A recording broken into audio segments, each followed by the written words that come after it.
Of the various problems relating to extinct forms of man, none is of greater interest than that which concerns Homo neanderthalensis. This peculiar and extinct species of man appeared in Europe about the commencement of the Mousterian cultural period, and all traces of him vanish towards the close of that period. Where he came from and where he finally disappeared, we do not know, hence every additional fact we can collect about him is of value, wrote Dr. Arthur Keith of the Royal College of London on the 25th of July 1918. No specimen of the Neanderthal type has a more remarkable history than the Gibraltar cranium. In 1910, Colonel Cannon, then in command of the Royal Engineers of Gibraltar, discovered from a book of the long-defunct Gibraltar Scientific Society that this cranium was brought to light in 1848 and presented to the Museum of the Society by the Secretary, Lieutenant Flint. The Gibraltar cranium was thus the first discovery of the Neanderthal type of man, the famous specimen having been found in Germany 9 years later, in 1857. The Gibraltar find is of the utmost value for two reasons. The face and base of the cranium are better preserved than in any other specimen yet discovered, because, at least in the opinion of the writer, it is of a more primitive type than any yet described, and appears to bridge the gulf between ancient man and the typical Neanderthal man. It seems to be early Neanderthal or pre-Neanderthal, Dr. Keith wrote. Dr. Falconer, observing that certain features distinguishes it from the modern type of cranium, proposed to recognize it as a type of a new variety of mankind, and to name the variety Homo calpicus from the old name of Gibraltar. In 1868, Dr. Busk presented the cranium to the Museum of the Royal College of Surgeons of England, where it is now preserved. The point on which all are now agreed is that the Homo calpicus belongs to the Neanderthal type of Pleistocene man. All the evidence relating to the antiquity of this specimen is indirect. The only certain point is that it was quarried out of the terrace under the north face of the rock, at a site then known as Forbes Quarry. A petrified mass of sandstone breccia still fills the nasal cavities of the Gibraltar cranium. Its rock-like consistency defies removal. The part of the terrace in which the cranium was found was probably at a former period the floor of a cave. The real evidence of antiquity must be sought for in the skull itself. The cranial capacity is under 1,100 cubic centimeters, 200 to 300 less than in the examples of Neanderthal man found elsewhere, with the possible exception of one Krapina specimen. Although the size of the brain has not shown a progressive increase with evolution, still, we must regard a small brain cavity in a primitive type of skull as an indication of antiquity, Dr. Keith concluded. The Gibraltar skull is one of the most significant Neanderthal remains ever discovered, providing insight into the morphology, behavior, and genetics of these extinct relatives of modern humans. It was discovered before the well-known Neanderthal discoveries in Germany, but its significance was not immediately recognized. The Gibraltar skull was discovered on the northern face of the Rock of Gibraltar. This discovery was significant because it occurred nearly a decade before the first known Neanderthal specimen was discovered in the Neander Valley in 1856. Despite its importance, the skull was little studied for several years until Neanderthal fossils drew scientific attention. The skull belonged to a mature adult female, often referred to as the Gibraltar woman. Analysis of her cranial features suggests she had a robust structure with a low, sloping forehead, prominent brow ridges, and a large nasal aperture, all of which are characteristic of Neanderthal anatomy. This discovery was critical in recognizing that Neanderthals were a distinct hominin species separate from modern Homo sapiens, albeit capable of interbreeding. However, the estimated age of the Gibraltar Neanderthal skull is still debated, with some researchers suggesting that it could be as old as 100,000 to 120,000 years. This revision reflects newer radiometric techniques and a better understanding of Neanderthal chronology in southern Iberia. Contamination issues have made it difficult to obtain an accurate date for the Gibraltar skull. The skull was discovered well before modern dating methods such as radiocarbon dating. This means it was handled and stored without proper contamination precautions. Over time, it absorbed substances from the environment or previous conservation treatments, complicating radiocarbon and other chemical dating methods. Furthermore, precise stratigraphic data, the layer in which the skull was discovered, is missing because excavation techniques at the time of discovery were primitive. Without this context, dating methods based on associated sediments, such as optically stimulated luminescence, cannot be used accurately. To protect fossils during the 19th and early 20th centuries, museums frequently used preservatives, glues, or consolidants, which introduced contaminants. These substances can introduce exogenous carbon, making radiocarbon measurements inaccurate. Collagen is required for radiocarbon dating of bones. However, the skull is extremely old, and much of the collagen has degraded, leaving insufficient material for accurate radiocarbon dating without contamination from younger organic matter. Due to contamination concerns, the Gibraltar skull has not been directly dated. Instead, researchers use comparative dating techniques to examine other Neanderthal remains in similar contexts. Recent studies suggest that the skull is closer to 100,000 years old, based on comparisons with other Neanderthal fossils and archaeological evidence from southern Iberia. This places her in a warm interglacial period, when Neanderthals flourished throughout Europe and Western Asia.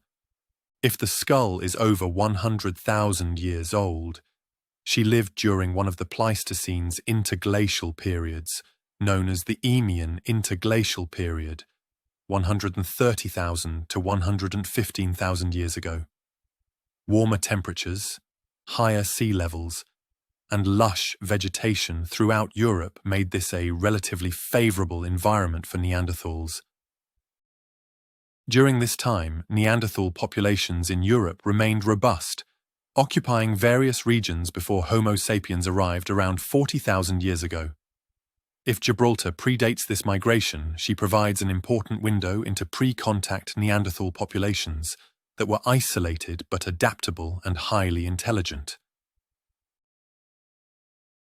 More than 100 years ago, 8 eagle talons were excavated from a famous Neanderthal site called Krapina, and subsequently left in a drawer at the Croatian Natural History Museum in Zagreb. The talons have been dated to about 130,000 years ago, predating the arrival of Homo sapiens in the area by about 80,000 years. The talon necklace is now thought to be the earliest known symbolic Neanderthal artifact. 8 mostly complete talons of the white-tailed eagle, Haliaeetus albicilla, from the Neanderthal site in present-day Croatia may be part of a jewelry assemblage. These white-tailed eagle bones all derive from a single time period at the site. 4 talons bear multiple edge-smoothed cut marks, and 8 have polishing or abrasion marks. 3 of the largest talons have small notches at roughly the same place along the plantar surface. These features may be part of a jewelry assemblage, like mounting the talons in a necklace. Some have argued that Neanderthals lacked symbolic ability or copied this behavior from modern humans. But the presence of the talons indicates that the Neanderthals may have acquired eagle talons for some kind of symbolic purpose. These talons, according to the archaeologists, are the earliest evidence for jewelry in the European fossil record. What's more, new inspection of one talon, number 386.1, revealed a fibre sealed by a thin silicate coating, adhering to the surface within a wide cut mark as well as concentrated traces of occasional spots of red and yellow pigment and some black stains, it is possible that the fibre is a remnant of the leather or sinew string binding the talons together. Spectroscopic analysis of the pigments in two isolated areas confirmed two types of ochre, and that the dark spots are charcoal remnants, according to the report. The famous Neanderthal site in northwest Croatia was excavated under the direction of Dragutin Gorjanović Kramberger between 1899 to 1905. Based on the fauna and geology, he thought the site was from the last interglacial, and it is now dated to 130,000 years ago. Gorjanović Kramberger was a man way ahead of his time. The site was dug following stratigraphy, and many of the human remains, animal bones and tools were labelled according to the level where they were found. According to the discoverer, Neanderthals evidently did not coexist peacefully with their neighbours, because our diluvial man was apparently a cannibal, judging by the fragments of charred skull and extremities. It is difficult to imagine early man from Krapina enjoying the wealth of his hunt in peace and undisturbed. No doubt he was attacked on his territory from time to time by neighbouring hordes who may not have had such abundant hunting grounds. Neanderthals fell on each side, and the victors proceeded with the dead as they did with the catch from a good hunt. Gorjanović Kramberger tested the antiquity of the Neanderthal remains by comparing their chemical signature to bones of extinct animals, was first to use X-rays to analyse the fossils, documented evidence for cannibalism, and saved a tremendous amount of material from the site.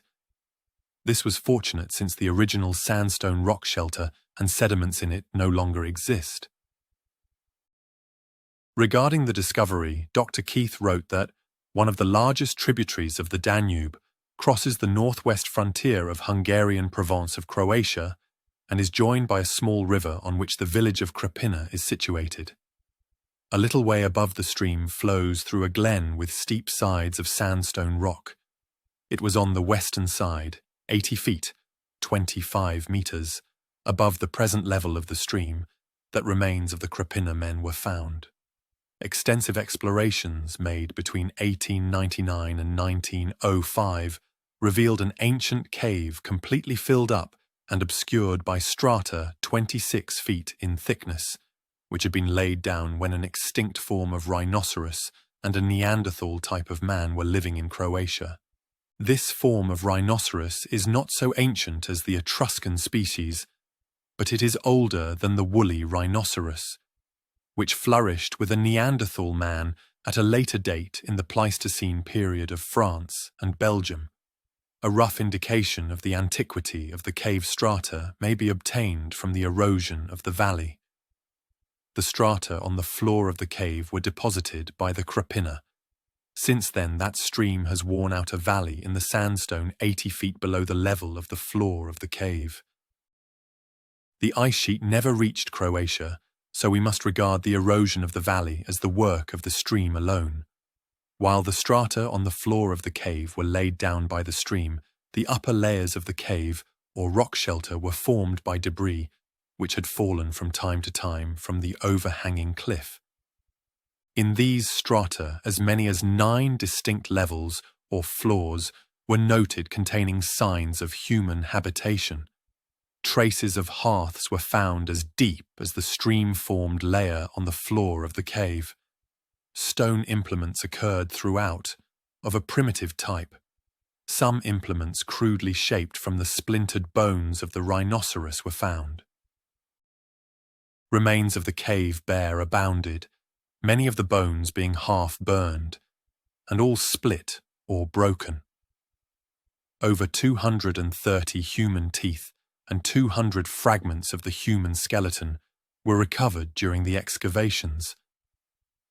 The conditions of some of the fragments suggested to their discoverer that these human bones were remains of cannibalistic feasts. At least, no complete human bone was found, and there were no signs of burial.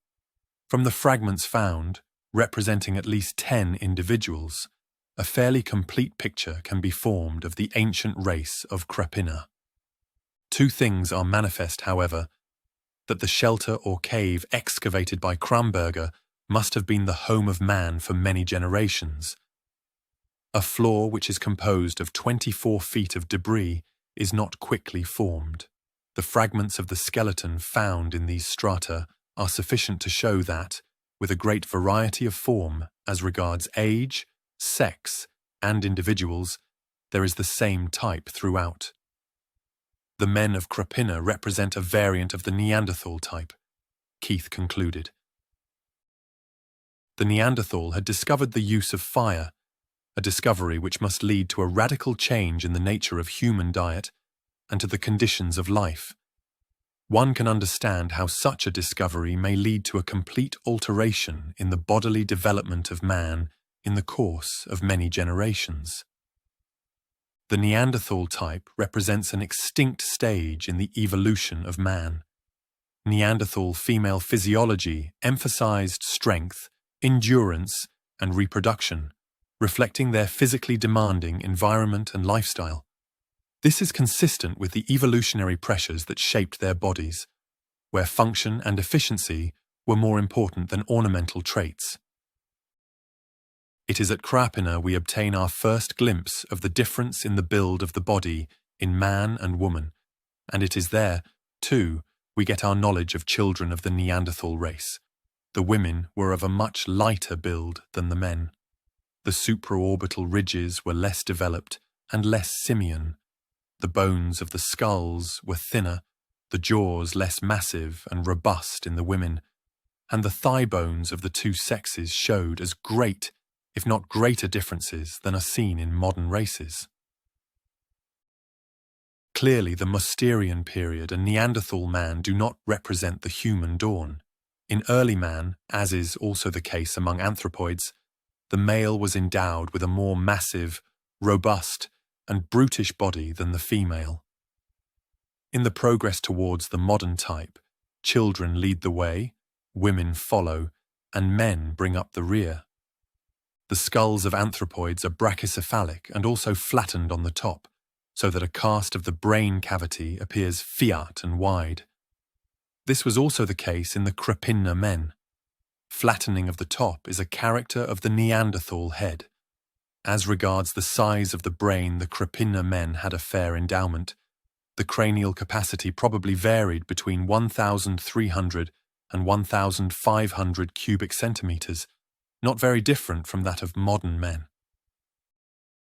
We have only one fragmentary specimen to guide us in framing a picture of the face. So far as this specimen can be reconstructed, it is so very similar to the completely preserved face of the Gibraltar skull. The face was massive and particularly long. The eye sockets were spacious and surmounted by beetling brows. The cheeks were full, but although the jaw was wide and massive, there was no projecting muzzle as in the ape, wrote Dr. Keith. Of the Gibraltar skull, Dr. Keith wrote that the characters of the face of the Gibraltar skull are primitive. A number of its features recall the corresponding parts of the gorilla. The bridge of the nose in its length and breadth, and the manner in which the root bends upwards into the supraorbital ridge, are more like the gorilla form than is the case in any other cranium of the Neanderthal type. The air sinuses in the upper jaw are inflated to almost the same extent as in the gorilla. Further evidence of the primitive nature of the Gibraltar skull is seen in its flat cranial base. Taking all the evidence into account, the anatomical features of the skull, the Pleistocene fauna, and the formation of the terrace in which the cranium was discovered, the race was certainly of the Neanderthal type, but appears to be an earlier and more primitive form than the typical specimens discovered in Belgium and France. At this period, the dominant race of Europe was the Neanderthal type of man. Indeed, the anatomist Professor Schwalbe proposed to name all the extinct races of the Neanderthal type by the name of Homo primigenius to distinguish them from Homo sapiens, to which all modern races, savage and civilized, belong. There is no reason to suppose, however, that the specific differences are so great that representatives of Homo sapiens and of Homo primigenius, if mated together, would not produce fertile offspring. Thanks for watching.